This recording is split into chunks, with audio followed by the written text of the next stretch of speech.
Do you want to ace that test? Want to learn a new language? Or perhaps you're just tired of forgetting names and faces?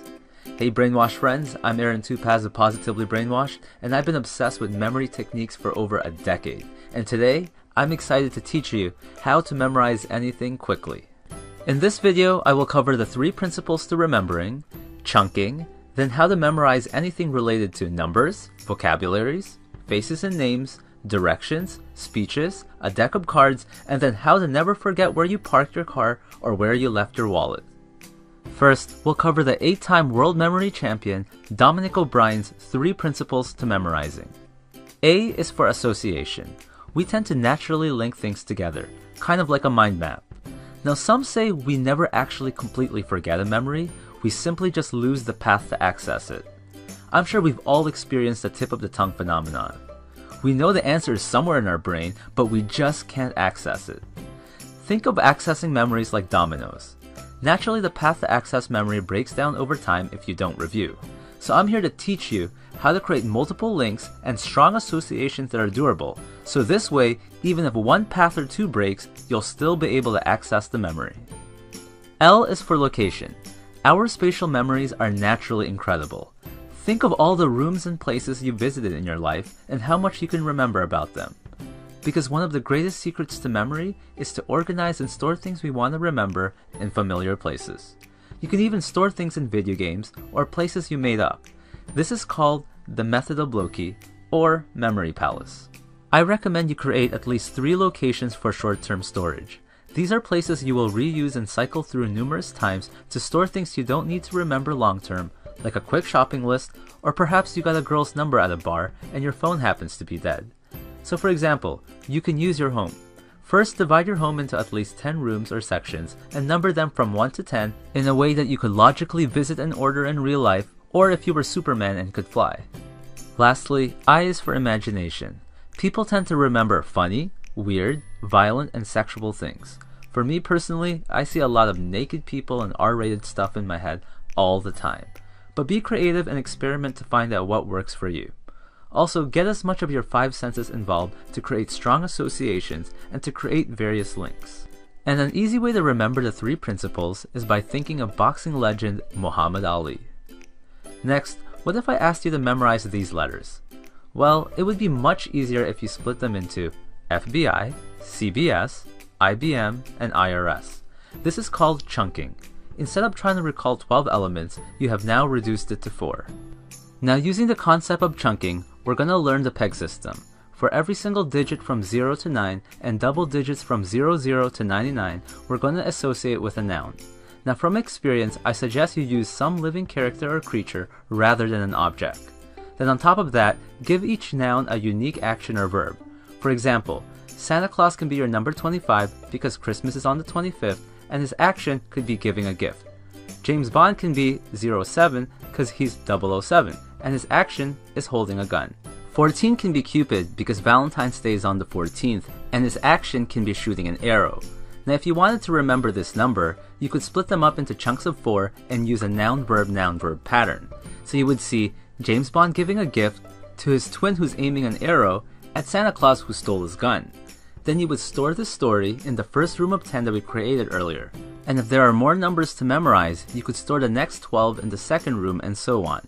This technique is what allowed me to memorize the first 3,000 digits of pi forwards and backwards once upon a time. You can use this to memorize anything from credit cards to the periodic table. And if you want to memorize hundreds of birthdays like me, you can create 12 rooms, 1 for each month. So if you wanted to remember that Donald Trump's birthday is June 14th, you would picture him in your 6th room somewhere, holding Cupid's arrow. Now it might take several days or more to complete your peg list and memorize it, but think of it as a one-time investment. And if you're a huge nerd like me, you can even complete the list for all triple digits to 999. You can even categorize them to make your life easier, like all my characters from 532 to 600 are from League of Legends. Next, you can use the method of Loki for learning languages. For example, I stored many of my vocabularies for Spanish in my high school. All the feminine words I stored inside, and all the masculine words I stored outside. For example, the Spanish word for meat is carne, which happens to be feminine.